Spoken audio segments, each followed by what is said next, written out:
Hello! I was so comfortable sleeping on this sofa all night long. We finished this morning. We're back this afternoon. The Asia Cup is not an ODI tournament for us. It's not a one-day international tournament. It's an EDI. Every day international, every night international. Two people who are international guests, Joy Bhattacharjya, Dinesh Karthik. Gentlemen, slept well? Slept enough? Very well, very well. Better question is, did you have a shower considering you've slept here? I had to because it's Friday. Every Friday is a shower day, sir. So luckily. You should be like the UK, where at one time the king used to take a bath every year. Huh. People used to come and watch the bath. That today the king is taking a bath. Sir, unfortunately, no six packs, so there's no audience when I shower. We shall stick to the cricket. Dead rubber. I've often wondered, all my life, I wondered what this expression is. Where does this expression dead rubber come from in sport? In life? It actually comes from a game called bridge. So it's basically contract bridge, and you have two people playing against two other people, teams of two playing against each other. And basically, if you score over 100 points, you win a game. But if you win two games, if one team the team needs to win the best of two. Okay, but if one team wins two, then the third rubber is a dead rubber. So that's how it comes. It's basically from rubbers in bridge, which is where it comes from. But of course, now you use it all over the place, from Davis Cup to cricket to everywhere. Okay, so anyone who's named rubber, rest in peace, because today is dead rubber day. Terrible joke. Oh God! Okay, you haven't slept, I know, but there's some limits to everything. It is India versus Bangladesh. This game will have no consequences on the Asia Cup. The finals is a date that's locked for Sunday. It is going to be India versus Sri Lanka. After that thriller last night, this morning. Sir, have you recovered from Very that? much so. But it's a terrific game to be a part of. Adrenaline is pumping. I'll tell you what, it took time to go back to sleep. It took a little time to go back to sleep. I don't know about y'all, but I took time. Ditto, absolutely. Did you go back in time as well? Because that 7th Asia Cup title, did it remind you of the thriller as well?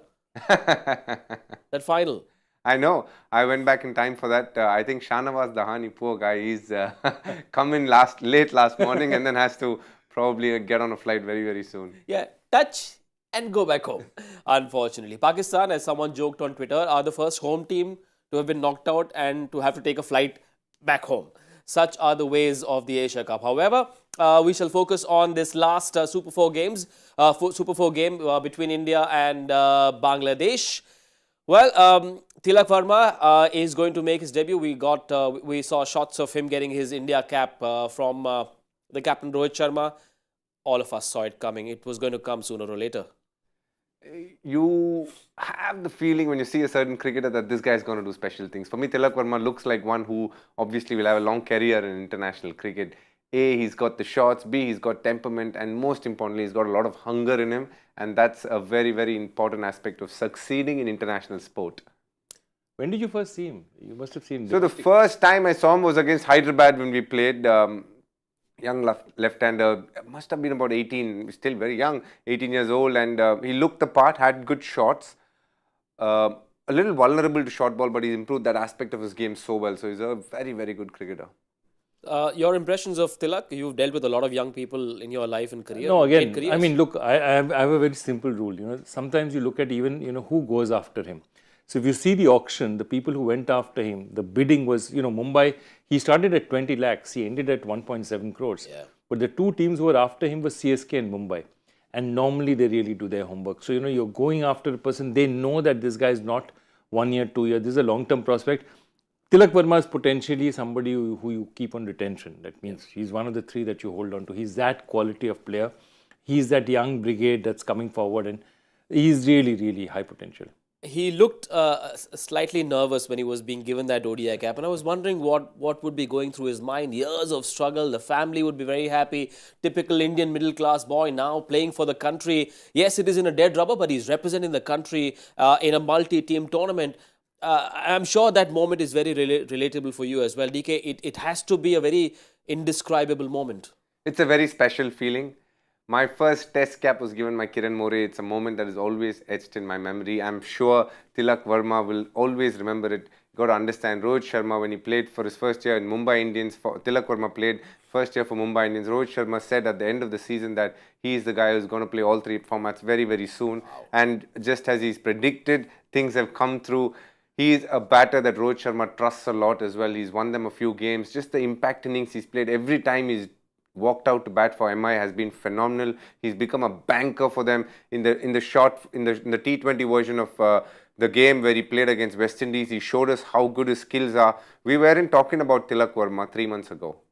Yeah. Today, he was in many ways a proper contender for the World Cup squad and just probably missed the bus. So he is one of those guys who you have to look out for in the near future. He's got the shots, as I said, he's got the skill. It's only a matter of time. I'm sure both his parents are very, very happy. They come from Hyderabad, so they'll be looking at it with bated breath today. Joy, the body language says a lot, and it looks like this is a very happy dressing room. The presence of Rohit and Virat, the stalwarts, the seniors. There are a lot of people who are his age, and when you see videos on social media, it tells you that this is a happy team that wants to celebrate each other's successes. That'll help him settle in as well. No, it definitely helps him settle, and also it doesn't hurt to be, make your debut in a match where not that much is at stake. It's not a hugely very high pressure match. It's a good match to come into and sort of ease yourself into the team. He'll get an opportunity to bat, almost definitely get an opportunity to bat. I mean, unless the openers go totally berserk, which is also possible, but they did it against Pakistan. They did against You never know. You never know. And it's going to be, this game will be played on the same pitch that saw India versus Pakistan. India scored a ton of runs in that match. Rohit Sharma has won the toss and chosen to bowl first. He wants to test how well his team chases under lights. Good call. Why am I not surprised? I would have wanted them to bowl as well. In the finals, obviously, we don't know which way the toss is going to go, but there is a great chance that they could be chasing in the final. Now, then it makes sense to chase. We've seen teams struggling to chase down totals. Yesterday, Sri Lanka were in control for 90% of the chase.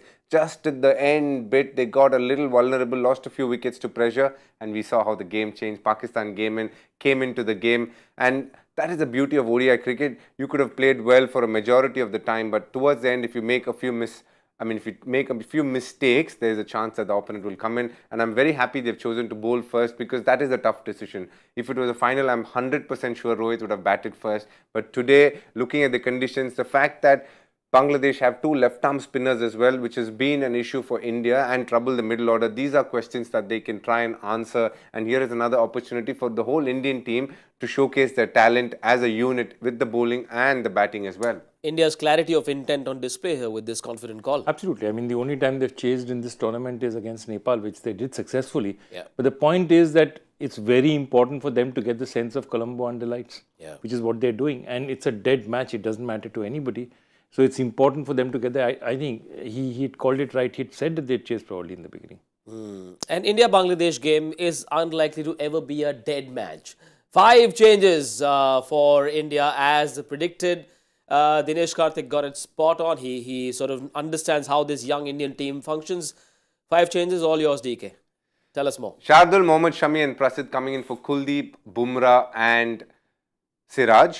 Surya Kumar and Tilak coming in for Rohit Sharma and Hardik Pandya. Stock standards, solid 11, completely changed by the 5 new entrants into this team. You got to understand Prasidh and Tilak Verma not part of the World Cup squad, but still getting an opportunity. Credit to Rahul Dravid and Rohit Sharma for giving them the opportunity.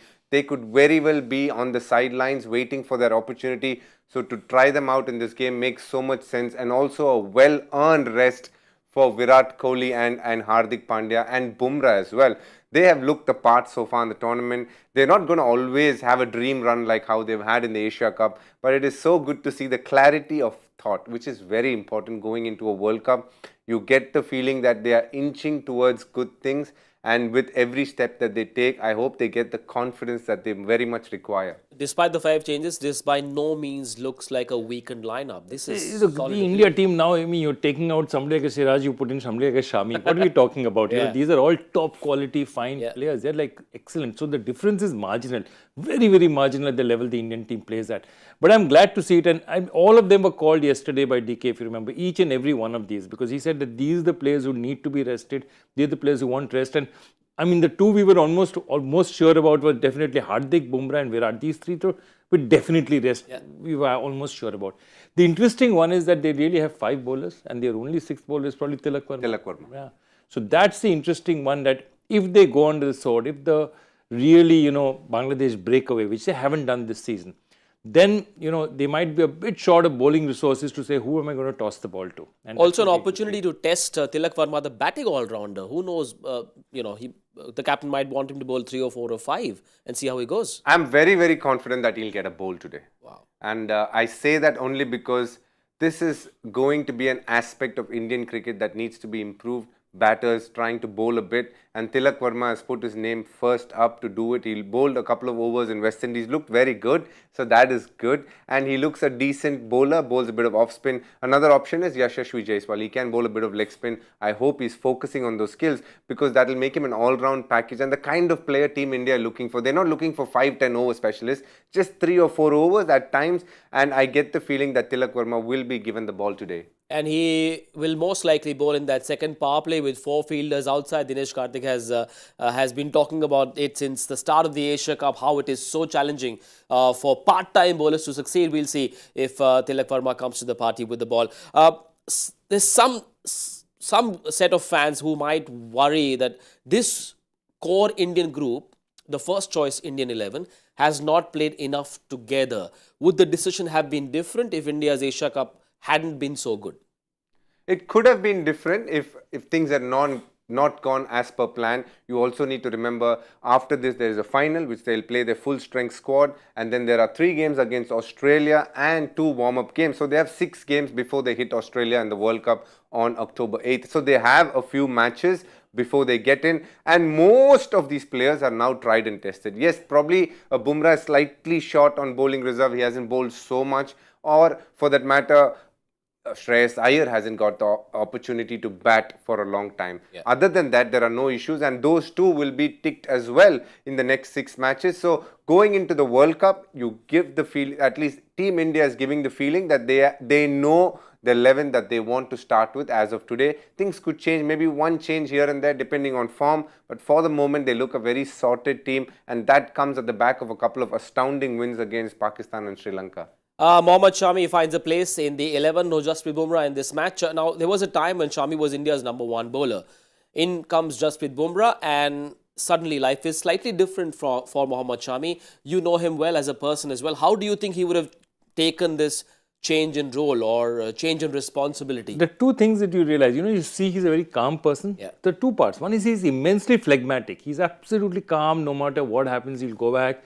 He'll look at his mangoes in his estate in UP, then he'll go and bowl. And he just, as I said, fitness for him. Now he's going to a bit to the gym, but before this, his practice for bowling was bowling. Yeah. He used to get fit by bowling. But the interesting thing about him is also, remember one more thing about Shami, he has a supreme belief in his own abilities. Yeah. So you give him the ball, he's always ready to take the ball. So one thing he doesn't, there are a lot of players who are very good, talented players, but insecure. Am I good enough? Am I not? Is he better than me? Shami is completely calm about what he is as a person.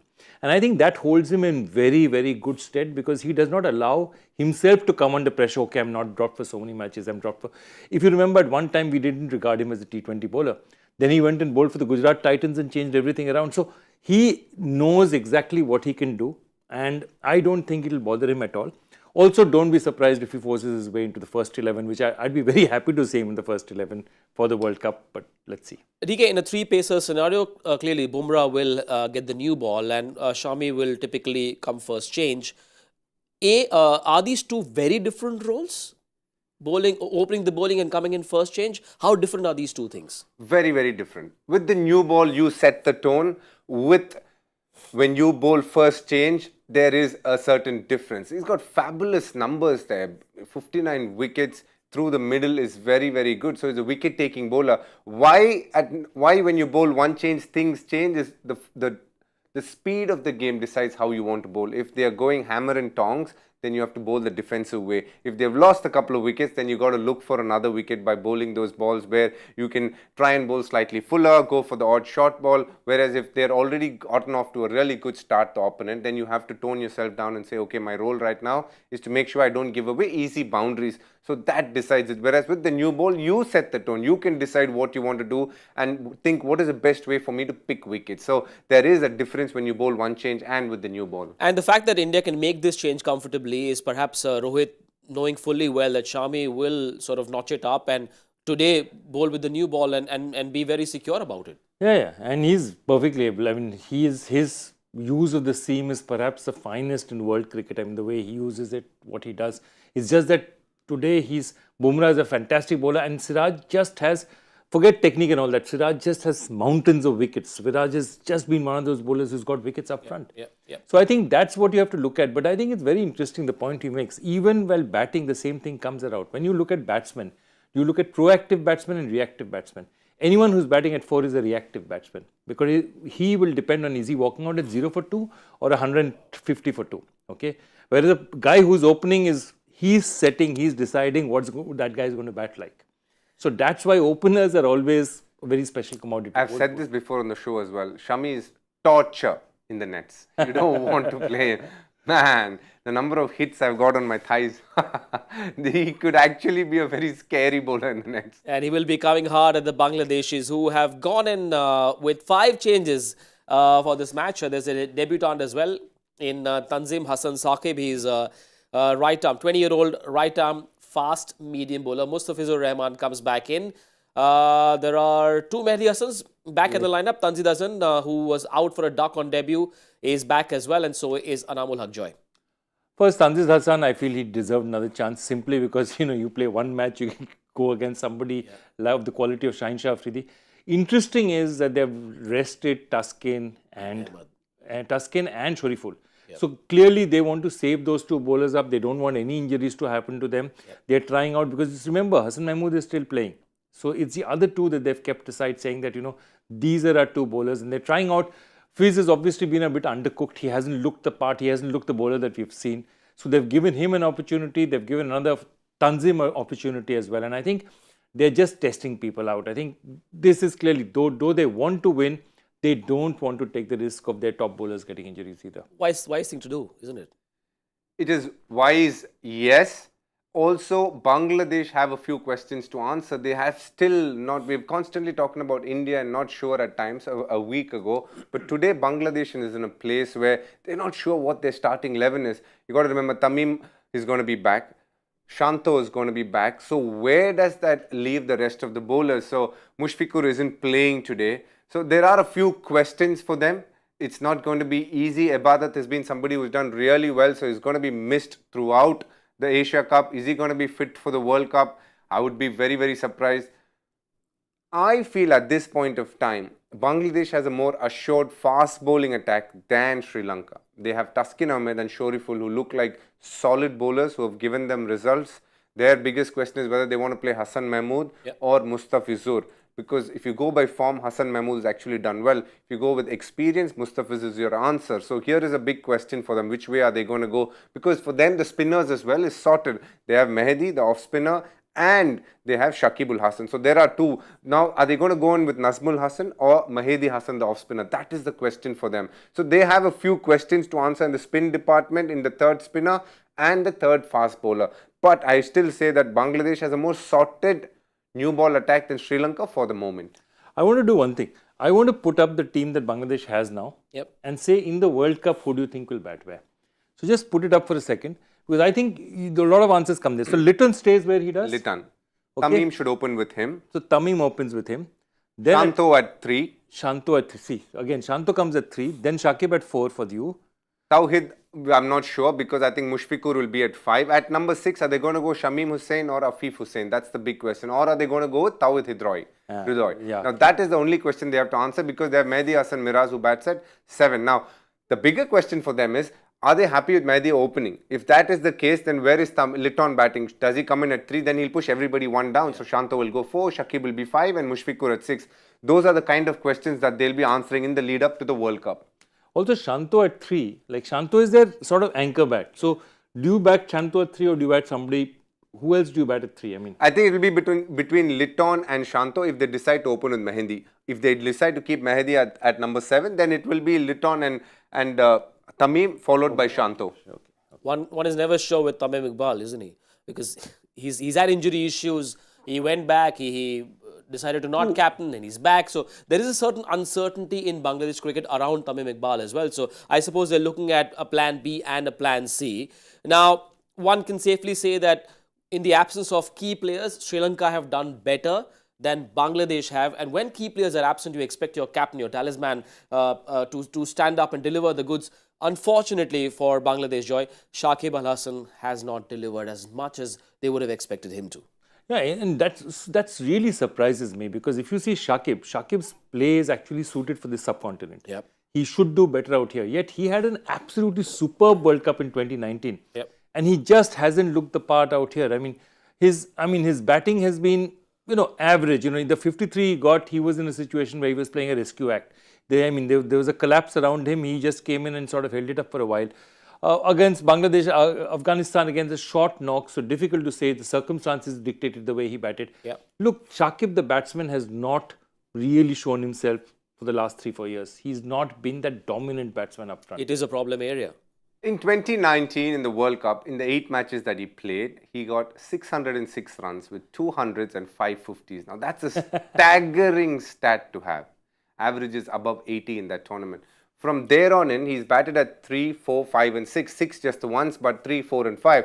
At number 3 and 4, he's averaged mid-30s. 30 and 32 is what he's averaged. But at number 5, he averages 40 plus. I have a feeling he's going to earmark himself as the number 5 batter. Why? Because I feel he's confident of holding the pressure and also batting well at the death with the inexperienced batting that they have.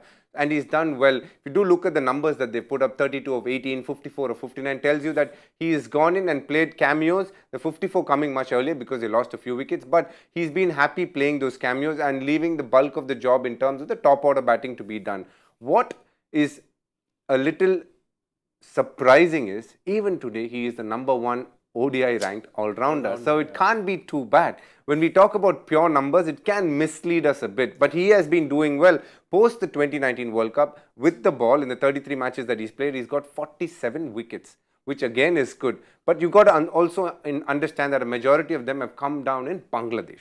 Now, outside Bangladesh, he hasn't played much. He's only played in Zimbabwe. He's only played in West Indies. So there is not much to choose from. So this year probably has not gone as well as he would have liked. Also, he shifted base to America. He travels back and forth, as Joyda would tell you. And he hasn't played volume because he's also been injured and he's been in and out. So it has to be very interesting to see how he lines up for the World Cup and what he sees his role is as a bowler as well. It's tougher on a captain as well. I'm sure you've been in that boat. For the captain to change his batting position according to the team's needs, because every player has a certain preferred batting slot. So it has to be a much more difficult call for a person to say, all right, my team needs me at 5, I'll go at 5. Now they need me at 3, I'll go at 3. It isn't easy, is it? For an experienced player, it can't be an excuse. If you take the likes of Shakib, who's played well over 250 ODIs, he would be very adaptable, and that's one of his strengths. So in a certain situation where he needs to bat at number 3, he'd be happy to do it. Whereas for a Shanto, he wouldn't find it easy to bat at number 6. He would want himself to be sure at number 3 so that it gets the best out of him. I think the more experience you get, the more flexible you want to be to adapt to what the team requires at any point of time. Also, I think he's a reluctant captain. At this stage in his career, I think he's a reluctant captain. Not for any other reason, not because he's the kind, because his nation has called him, his prime minister would have spoken to him and said that, you need to take on this. He's taken out on himself. But I'm very sure that in the last 2-3 years, he was enjoying just playing a lot of players are like that. Like Jacques Kallis is the kind of person who would prefer being a player there than rather being a captain.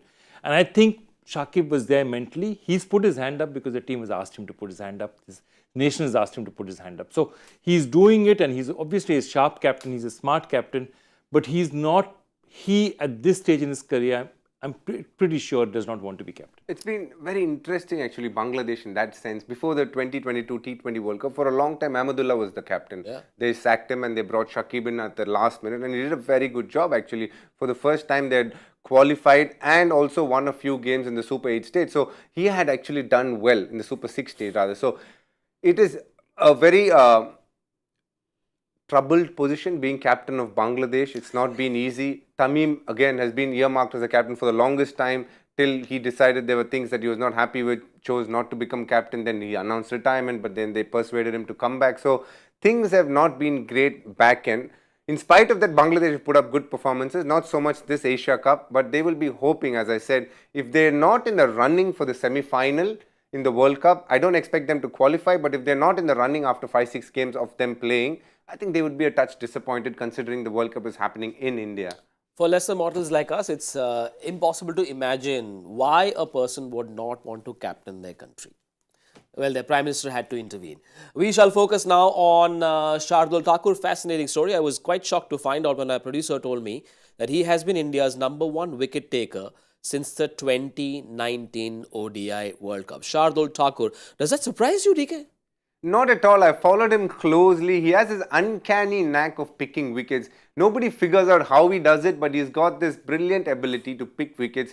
The confidence that he bowls with. You speak to him and you'll feel like he is nothing but a mix of Malcolm Marshall and Curtly Ambrose. That's the kind of confidence he has. And I love it. And that aura about him, the fact that he has that enormous faith in his ability is his biggest strength. Because in the most dire of situations, when you're looking for a wicket, you throw him the ball, he'll get you that wicket. Now, how he does it is completely done Shardul Thakur's way, but he is somebody who has done really well for India. Just that he is not as eye-catchy as a Shami or a Bumrah or even for that matter a Siraj, but he's gone about his business in a quiet way. What I have been disappointed with Shardul is the fact that he has enormous batting potential. I'm telling you, serious batting potential. He hasn't kept his batting at the top of his head where he wants to be consistent. It's been just the odd cameo and that comes around very rarely, but he has the potential to keep producing good cameos, and knowing Shardul Thakur, he must be working really hard in trying to become that all-rounder at number 8 which India wants. Is he a statsman's nightmare? Where do you slot him? Bowling all-rounder, batting all-rounder? He is a nightmare, but the point is he is right now a bowling all-rounder, but what he is saying is he well could be a batting all-rounder. And I was just thinking of it, I was going through mentally when he was talking about the list of people who probably didn't do complete justice to their batting ability. And the first man whose name actually comes up on that list is Kapil Dev. Because Imran Khan actually made a statement saying that, as a batsman, he said Kapil, of all these all-rounders, himself, Ian Botham, all of them, he said Kapil was easily the best, most natural batsman. Wow. He just did not work on his batting. So, he got that 175, but he felt Kapil should have batted at 4 for India, 5 for India, 5 or 6 for India on a consistent basis. And you could have got a lot more runs. I also will say this. I genuinely don't think he can become a batting all-rounder. But I feel he can give the assurity that Akshar Patel gives. When Akshar Patel walks in, you get the feeling that he will deliver for you as a batter. That's the feeling I want to get out of Shardul Thakur. But Lord Thakur's bowling has been phenomenal. Just looking at the stats that he's put up. Lord Thakur doesn't even need to bowl the full 10 overs. Should he be expected? What do you make of how Rohit's used him? He hasn't bowled his full quota of 10 overs in the last 10 ODIs. And yet he doesn't need to if he's playing, because the 20 overs will be shared between him, Hardik and Jadeja. Yeah. That's how it's going to come up. So he's not expected to bowl 10 overs. If he's bowled 10 overs, that means he's had a really good day with the ball. But if he doesn't, he still should be getting those wickets, which he has been doing consistently. Today he may have to. Yeah, my other question is that who does India, if Shardul is playing, then who's bowling at the death? Is Bumrah and Hardik bowling for you at the death? Yes, for sure. It will be Bumrah and Siraj. They'll give Siraj. In this current Indian lineup, how do you go about your death overs? Let's put up the India 11. It has Prasidh Krishna, Mohammad Shami, Shardul Thakur, Akshar Patel, Jadeja. 5 bowlers. How do you go about it? The last 5 overs will be between the 3 fast bowlers, Thakur, Shami and Prasidh for sure. That's how they'll rotate it. And Prasidh is probably the most suited to bowl it because he's been doing that consistently in T20 cricket as well. Shami not so much, just bowls the 1 over for Gujarat whenever he bowls at the back end. Shardul on the other hand has been iffy at the death, but he's also been entrusted the ability when he was with CSK. He used to consistently bowl at the death and he was very successful doing it along with Sam Curran. Whereas with Delhi Capitals, he's been used a little, with KKR, he's been used a little differently in the last couple of years. Lord has given India many reasons to celebrate, and Joy has given us many questions to feel embarrassed about. Sir, one more tough one, sir. Yeah. This I love because it's an interesting one. The father was a test cricketer, talented footballer, but was not allowed to play for his country in the 56 Olympics as he was a professional cricketer, His son, however, played over 100 tests. Name both. 100 test matches, they are not so many. Not so many. Father 100 test matches whose father has also played test cricket can't be that many. Indian, तो मुश्किल है. You have at least 7 hours. We hope it's only 7 hours because we don't want to go back home at 3 a.m. The answer has come in the next 2 minutes. The answer will come. Is it? I promise you that. From the Joy fan club. I have no idea where it'll come from, but it'll come. This is an easy question for the likes of them. ठीक है. So इसका मतलब ये कि the moment we leave the studio, Joy from his other handle. I will stay away from my phone. Just in Joy has a massive fan club, and I'm sure all of them are waiting for Joy Factor. The moment the questions come, phatak karke, the jawab comes to the Cricbuzz Twitter handle. So send in your entries. We shall tell you the answer on our post-game show tonight. Predictions. India bowling first. Bangladesh batting. Shami with the new. 265. I'm very. I think Shami will have a good outing. 224. I like that. How about 201? I'd like an early finish tonight. Sorry, Bangladesh fans. We're done. Time to go and catch some sleep or not. We'll watch the innings, the first innings, with a lot of focus, and we'll be back at the 15 over mark with Cricbuzz Combox. Goodbye. Good night. See you soon.